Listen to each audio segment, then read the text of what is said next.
ఏమైనా చెయ్యి కానీ పెద్దగా చెయ్యి అంటుంటారు కదా. ఈ 2025లో ప్రపంచంలోని పలు ప్రాంతాల్లో కనీసం 25 భారీ నిర్మాణాలు అవతరించనున్నాయి. నిజం, కళ్ళార్పకుండా మనల్ని అవి అలా నిలబెట్టేస్తాయి. అసలు చూడ్డానికి 2 కళ్ళు చాలవనుకోండి. మరి మీరు కూడా అవేంటో చూడాలనుకుంటున్నారా? పదండి మరి చకచకా చూసేద్దాం.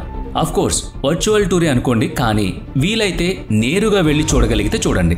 ఆ విశేషాలు మాకు చెప్పండి. ఆ 25 నిర్మాణాలు ఏమిటన్నది ఇప్పుడు చూద్దాం. అందులో ముందుగా దుబాయ్లోని బుర్జ్ బింఘాటి ప్రపంచంలోని అతి ఎత్తైన భవనం కానుంది. ఈ 2025లో పూర్తి కాబోతున్న ఈ నివాస భవనం ఎత్తు 557 మీటర్లు. 104 అంతస్తుల్లో 2 BHK 3 BHK అపార్ట్మెంట్ కలిగిన ఈ భవనం పైకప్పును వజ్రాల ఆకారంలో గాజు పలకలతో ఆకర్షణీయంగా మలిచారు.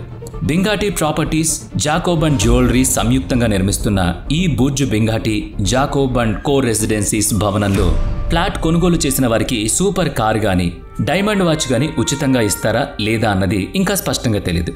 అసలు ఎవరైనా ఈ భవనంలోని పెంట్ హౌస్ ని కొనుక్కుంటే మాత్రం వజ్రాల కిరీటం ఆకారంలో ఆ ఆకాశ హార్మ్యంలో విహరిస్తున్నట్టే అనుకోవచ్చు అంటున్నారు. ఇక రెండవది, ఆగండి, దుబాయ్లోనే ఉండండి, తొందరేం లేదు. బుర్జ్ అజీజీ కూడా అక్కడే ఉంది. అయితే ఇది ప్రస్తుతం నిర్మాణంలో ఉంది. 2028 కల్లా పూర్తవుతుంది. అప్పుడు ప్రపంచంలోని 2వ ఎత్తైన భవనం ఇదే కానుంది. అవును, 725 మీటర్ల ఎత్తైన ఈ భవనంలో హోటళ్లు, షాపింగ్ మాల్స్, అపార్ట్మెంట్స్ ఉంటాయని చెప్తున్నారు. కాబట్టి అతి ఎత్తైన నివాస భవనం అనే కిరీటం మాత్రం బుర్జ్ బింఘాటి చేతిలో ఉంటుంది. బుర్జ్ ఖలీఫా కంటే 105 మీటర్ల తక్కువ ఎత్తు ఉండబోతున్న బుర్జ్ అజీజీని ప్రత్యేకంగా నిలిపే విశేషాలు మాత్రం ఎన్నో ఉండబోతున్నాయని చెప్తున్నారు. ఇక మూడవది, అది కూడా దుబాయ్లోనే నిర్మాణం జరుగుతోంది. పేరు సీల్ టవర్. ఎత్తు 365 మీటర్లు. మరి విశేషం ఏంటంటారా? ప్రపంచంలోని ఎత్తైన హోటల్గా ఈ సీల్ టవర్ చరిత్రకెక్కబోతోంది.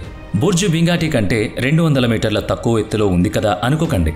దీని నిర్మాణం చూడండి అంటోంది ఆ దేశం. 76వ అంతస్తులో 300 మీటర్ల ఎత్తులో పెద్ద నడవాను ఏర్పాటు చేశారు. పర్షియన్ గల్ఫ్ సముద్రం దిశగా దిగంతాలు కలిసేదాకా చూపు సారిస్తూ అనిర్వచనీయమైన అనుభూతికి లోనవచ్చని వాళ్ళు ఆహ్వానిస్తున్నారు. ఇక నాలుగవది, ఇంకా దుబాయ్లోనే ఉన్నారు కదా, అక్కడే ఉందాం మనం. ఆకాశ హార్మ్యాలన్నీ దుబాయ్లోనే ఉంటాయి కదా మరి. 2021లో ఐన్ దుబాయ్ కట్టడం UAEలోకెల్లా భారీ నిర్మాణంగా పేరొందింది. అయితే 5 నెలల తర్వాత ఆ భారీ చక్రం నిలిచిపోయింది. మరింతగా మెరుగుపరిచి కొద్ది నెలల్లోనే వినియోగంలోకి తెస్తామన్నారు, కానీ ఇంతవరకు దాని జోలికి పోలేదు. అయితే 2024 ఏప్రిల్లో ఆ జెయింట్ వీల్ త్వరలోనే సందర్శకులకు అందుబాటులోకి రానుందనే వార్తలు వెలువడ్డాయి. అందుకు తగ్గట్టుగానే అప్పుడప్పుడు ఆ చక్రం నెమ్మదిగా తిరుగుతూ కనిపిస్తుంది. ఇది లండన్ ఐ కంటే రెట్టింపు పెద్దది. అవును, దాదాపుగా 250 మీటర్ల ఎత్తులో భారీగా కనిపిస్తుంది. అసలే భారీ నిర్మాణాలకు ప్రసిద్ధి చెందిన దుబాయ్ ఐన్ దుబాయ్తో మరింత ఎత్తుకు ఎదిగిపోతోంది. ఇక నెంబర్ 5, దుబాయ్లోని నియోమ్ ప్రాజెక్ట్ గురించి బహుశా వినే ఉంటారు. మరికొద్ది కాలానికి చమురు నిక్షేపాలు నిండుతాయి కనుక దేశం ఆదాయం భారీగా పతనమవుతుంది కనుక ప్రపంచాన్ని ఆకర్షించి ఆదాయాన్ని పెంచుకునేందుకు నియోమ్ ప్రాజెక్టును సౌదీ అరేబియా చేపట్టిందని వార్తలొస్తున్నాయి. 2.4 కిలోమీటర్ల పొడవైన భారీ భవనం అక్కడ ఇసుక తిన్నెలపై నిర్మాణం జరుపుకుంటోంది. అయితే దీని నిర్మాణంలోని ప్రత్యేకతల మూలంగా ఎన్నో మార్పులు చేయాల్సి ఉందంటున్నారు. భౌగోళికంగా గల్ఫ్ ప్రాంతానికి అక్కడ చమురు నిక్షేపాలు ఒక వరం అనుకుంటే, అక్కడి పొడి వాతావరణం, ఎడారి ప్రాంతం దానికి శాపం. అలాంటి పరిమితుల మధ్య భారీ కట్టడాలను నిర్మించి వాటిని ప్రపంచ ధనవంతులకు అమ్మడం ద్వారా ఆదాయాన్ని పొందేందుకు ప్రయత్నాలు చేస్తున్నారు. ఇక నెంబర్ 6కి వెళ్లాలంటే దుబాయ్కి బాయ్ బాయ్ చెప్పేసి అమెరికా సంయుక్త రాష్ట్రాలకు ప్రయాణం కట్టండి. బ్రైట్ లైన్ వెస్ట్ అనే భారీ రైల్వే లైన్ నిర్మాణం జరుగుతోంది. 1960 నుంచి తమ దేశంలో హై స్పీడ్ రైల్వే నెట్వర్క్ను నిర్మించాలనుకోవడం అమెరికాకు తీరని కలగానే ఉండిపోయింది. జపాన్లోని షింక్వెన్ రైల్వే వంటి వేగవంతమైన రైళ్ల బళ్లను కాలిఫోర్నియా హై స్పీడ్ రైల్ పేరిట నిర్మించడానికి అమెరికా ఆయుక్తమవుతోంది. అధికారికంగా బిడ్లను కోరుతూ ప్రకటననిచ్చింది. అయితే ఖర్చు ఒకవైపు, స్థల సేకరణ ఇబ్బందులు మరోవైపు హై స్పీడ్ రైలుకు బ్రేకులు వేస్తున్నాయి. ఈ నేపథ్యంలో బ్రైట్ లైన్ వెస్ట్ ప్రస్తావనతో మళ్లీ ప్రపంచం అమెరికా వైపు చూస్తోంది. ఇక నెంబర్ 7, ఐరోపాలోని 870 కిలోమీటర్ల రైల్వే లైన్ నిర్మాణం. రహదారులపై కార్ల పరుగును నిరోధించేందుకు చేపట్టారు. ఉత్తరంగా ఎస్టోనియా నుంచి దక్షిణంగా పోలాండ్ వరకు నిర్మితమవుతున్న ఈ మార్గం కూడా హై స్పీడ్ రైల్వే నెట్వర్కే. ఈ రైల్వే సర్వీస్ ద్వారా రష్యా, సోవియట్ యూనియన్లతో చారిత్రాత్మక ఈస్ట్ వెస్ట్ ఓరియంటెడ్ నెట్వర్క్ను కలిగి ఉన్న రైల్వే లైన్కు ఇక సెలవు చెప్పనున్నారని భావిస్తున్నారు. రైల్ బాల్టికాగా పిలుస్తున్న ఈ హై స్పీడ్ రైల్వే లైన్లో జాహా హడీడ్ నిర్మాణ సంస్థ పలు భారీ స్టేషన్లను నిర్మించబోతోంది. పర్యావరణ హితం కోరుతూ ఎకో డక్ట్ను నిర్మించడం ద్వారా రైల్వే లైన్ అటవీ మార్గాలు కలిసే చోట వన్యప్రాణుల రాకపోకలకు ఏమాత్రం ఆటంకం లేని విధంగా డిజైన్ చేశారు. ఇక నెంబర్ 8, బ్రిటన్లోని రెండో హై స్పీడ్ రైల్వే లైన్ HS2ను లండన్ లోపల వరకు పొడిగిస్తున్నట్టుగా 2024 అక్టోబర్లో లేబర్ పార్టీ అధికారంలోకి వచ్చాక సవరణ ప్రకటన ద్వారా తెలిపారు. గత ప్రభుత్వం ఓల్డ్ ఓక్ కామన్ వద్దే HS2ను నిలిపివేస్తామని ప్రకటించింది. మరి ఆ తర్వాత నెల రోజుల్లో ప్రభుత్వం మారింది. లండన్ వరకు పొడిగింపు ప్రకటన వచ్చింది. కాలం మళ్లీ మారి అధికారం మళ్లీ మారినా మారొచ్చు, కానీ మొత్తానికి బర్మింగ్హామ్ నుంచి లండన్ పొలిమేర వరకైన ఈ హై స్పీడ్ రైలు పరుగులు తీయడం తథ్యమంటున్నారు. ఇక నెంబర్ 9, అమెరికా కెనడాల నడుమ గోర్డీ హౌ బ్రిడ్జ్ మాత్రం 2025లోనే నిర్మాణం పూర్తి చేసుకుంటుందని ఖచ్చితంగా చెప్తున్నారు. అమెరికా కెనడాల మధ్య జరిగే సుమారుగా $664 బిలియన్ల అమెరికన్ డాలర్ల వ్యాపార లావాదేవీల్లో పావు వంతు నిధుల్ని అమెరికా, డెట్రాయిట్, కెనడా విన్స్డర్ల మధ్య నిర్మాణం జరుగుతున్న ఈ వంతెన కోసం కేటాయిస్తున్నారు.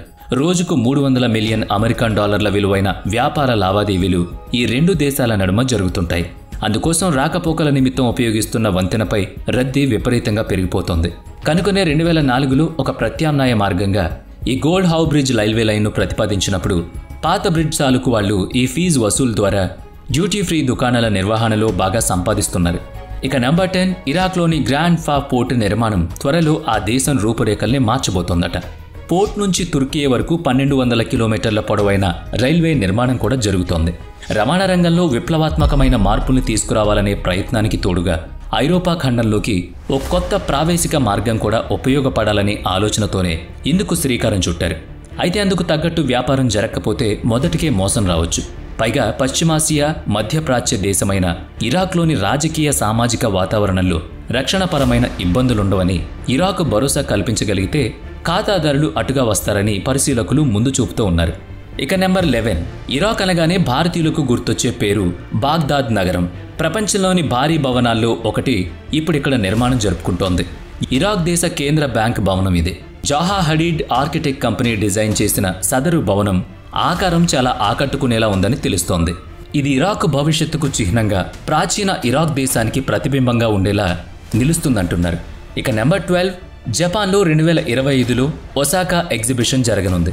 అంతర్జాతీయ సాంకేతిక అభివృద్ధి, భవిష్యత్ ఆలోచనలను ప్రదర్శించడానికి, చర్చించడానికి ఒసాకా ఎక్స్పో 2025 ఒక నివేదిక కానుంది. ఒసాకా సముద్ర యుమేషియా దీవిలో ఈ ఎక్స్పో జరగనుంది. దీనిలో ప్రత్యేకమైంది ఈ ప్రదేశంలోని వృత్తాకార నిర్మాణం. ఈ చట్రం ప్రపంచంలోని అతిపెద్ద కలప నిర్మాణంగా వాసికెక్కింది. 700 మీటర్ల వ్యాసం కలిగిన ఈ వృత్తాకార కలప చట్రం, దీని నిర్మాణంలో 27,000 క్యూబిక్ మీటర్ల కలపను ఉపయోగిస్తున్నారు. సౌ ఫుజిమోటో రూపొందించిన ఈ నమూనా ప్రాచీన జపాన్ ఆలయ నిర్మాణపు వడ్రంగి పనితనానికి ఆధునిక రూపమని కొనియాడుతున్నారు. నెంబర్ 13, అబుదాబి గుగైన్ హైమ్ మ్యూజియం 2025లో సందర్శకులకు అందుబాటులోకి రానుంది. ఫ్రాంక్ గెరీ డిజైన్ చేసిన ఈ కట్టడం ఎడారి ఇసుక తిన్నెలను, సాంప్రదాయ ఇస్లామిక్ శిల్ప నిర్మాణాన్ని ప్రతిబింబించేలా సేంద్రియ పదార్థాలతో నిర్మించబడింది. వెలుపలి భాగాన్ని టైటానియం, ఉక్కు, గాజు మిశ్రమంతో నిర్మించడంతో సూర్యకాంతికి ప్రకాశిస్తూ ఉంటుంది. వాస్తవానికి 2011లోనే ఈ సంగ్రహాలయం ప్రారంభించబడాలి, కానీ ఇప్పటికి 4 సార్లు వాయిదా పడింది. నెంబర్ 14, స్పెయిన్లోని బిల్బాయో ఫైన్ ఆర్ట్స్ మ్యూజియం 1997 నాటిది. ప్రస్తుతం దాన్ని విస్తరించాలనుకుంటున్నారు. స్పెయిన్ దేశానికి సాంస్కృతిక చిహ్నంగా నిలిచిన ఈ మ్యూజియం పారిశ్రామిక నగరీకరణ నుంచి సాంస్కృతిక స్థానంగా మారిన స్పెయిన్ దేశాన్ని చూపిస్తుంది. నెంబర్ 15, స్పెయిన్లోని బార్సిలోనాలో ఈ ఎడారి చాపెల్ ఆఫ్ ద అంజంషన్లో జీసస్ క్రైస్ట్ టవర్ నిర్మాణం పూర్తి కానుంది. ఈ బాసిలికాను 18 స్మృతి శిఖరాల సమూహంగా నిర్మిస్తున్నారు. ఇక నెంబర్ 16, కెనడాలోని టొరంటో నగరంలో 306 మీటర్ల ఎత్తైన ఆకాశ హార్మ్య నిర్మాణం జరుగుతోంది. నగరంలో అతి ఎత్తైన మొట్టమొదటి భవనం ఇదే కానుంది. ఫోస్టర్ భాగస్వాములు నిర్మిస్తున్న ఈ భవనం 8 భారీ స్తంభాలతో ప్రత్యేకంగా నిలబడుతుంది. ఎలా అంటారా? చూడండి, భవనంలోని అంతస్తులన్నీ కూడా ఈ 8 భారీ స్తంభాలతో అయమూలగా కలపబడ్డ దూలాల మీద నిలబడతాయి. ఎంత చక్కగా ఉందో కదా. ఇక నెంబర్ 17, అమెరికాలోని న్యూయార్క్ నగరంలో ఆకాశాన్నంటే భవనాలు చాలానే ఉన్నాయి. 2025వ సంవత్సరంలో మరో భవనం ఈ జాబితాలో చేరబోతోంది. 270 పార్క్ అవెన్యూ అనే ఈ భవంతిలో బ్యాంకింగ్ దిగ్గజం జేపీ మోర్గాన్ చేస్ ప్రధాన కార్యాలయాన్ని ఏర్పాటు చేయనున్నారు. ధనిక బ్యాంకులకు స్వర్గధామంగా నిలవనున్న ఈ భవనం అండర్ గ్రౌండ్ లెవెల్లో చాలా సబ్వేలు ఉన్నాయి. కనుక రీఇన్ఫోర్స్డ్ మెటీరియల్తో చేసిన పలు నిర్మాణాలను పునాదులుగా చేసుకుని ఈ భవంతి నిర్మితమవుతోంది. ఇక నెక్స్ట్ వన్, చైనాలోని షెంజన్లో జాహా హడీడ్ నిర్మాణ సంస్థ ఒప్పో కంపెనీ హెడ్ క్వార్టర్స్ భవనాన్ని నిర్మిస్తోంది. సాంప్రదాయ నమూనాతో 1,85,000 చదరపు మీటర్ల పరిధిలో నిర్మితమవుతున్న 4 టవర్ల భవనమిది. 4ని అనుసంధానిస్తూ వరుసగా ఎన్నో నడవాలున్నాయి. చైనా దేనికి తీసిపోదని తెలుసు కదా. ఇప్పుడు ఈ భవనం కూడా చైనా దేశపు సిలికాన్ వ్యాలీగా మారనుందట. ఇక నెక్స్ట్ వన్, ఫ్రాన్స్లోని సెయింట్ పాల్ లెస్ డ్యూరెన్స్లో ఐటిఆర్ నిర్మాణం ఇది. ఇంటర్నేషనల్ థర్మోన్యూక్లియర్ ఎక్స్పెరిమెంట్ రియాక్టర్ను దాని శక్తిని ఉత్పత్తి చేయడం కోసం దీన్ని నిర్మిస్తున్నారు. మొత్తం 35 దేశాలు ఈ ఉమ్మడి ప్రాజెక్టును దక్షిణ ఫ్రాన్స్లో నిర్మిస్తున్నాయి. కేంద్రక విచ్ఛిత్తి అంటే న్యూక్లియర్ ఫ్యూజన్కి భిన్నంగా న్యూక్లియర్ ఫిజన్ అంటే కేంద్రక సంలీనం ద్వారా నిరంతరం శక్తిని ఉత్పత్తి చేయొచ్చు. ఎన్నో అవసరాలను తీర్చుకోవచ్చు. సూర్యునిలోని నిరంతరం జరిగే హైడ్రోజన్ పరమాణు సంలీనం వల్లనే హీలియం అణువులు ఏర్పడుతూ అంతులేని శక్తి పుడుతోంది కదా. అదే ఈ ప్రాజెక్టుకు ప్రేరణ. ఇది సంగతి. ఇలా భారీ భవనాలు, బరువైన సంగతులివి. భవనాలే కాకుండా మరిన్ని భారీ ప్రాజెక్టులు కూడా ఉన్నాయి కదా ఇందులో. ప్రస్తుతానికి భారీ కట్టడాల తాలూకు వింతలు, విశేషాలు మాత్రమే చెప్పుకున్నాం. మరి వీటి గురించి మీ అభిప్రాయం ఏంటి? వీడియో నచ్చితే లైక్ చేయండి, షేర్ చేయండి. ఇప్పటి వరకు మన ఛానల్ని సబ్స్క్రైబ్ చేయనట్లయితే ఇప్పుడే సబ్స్క్రైబ్ చేసుకుని పక్కనే ఉన్న బెల్ ఐకాన్పై క్లిక్ చేయండి. నెక్స్ట్ వీడియోలో మళ్ళీ కలుద్దాం. Thanks for watching.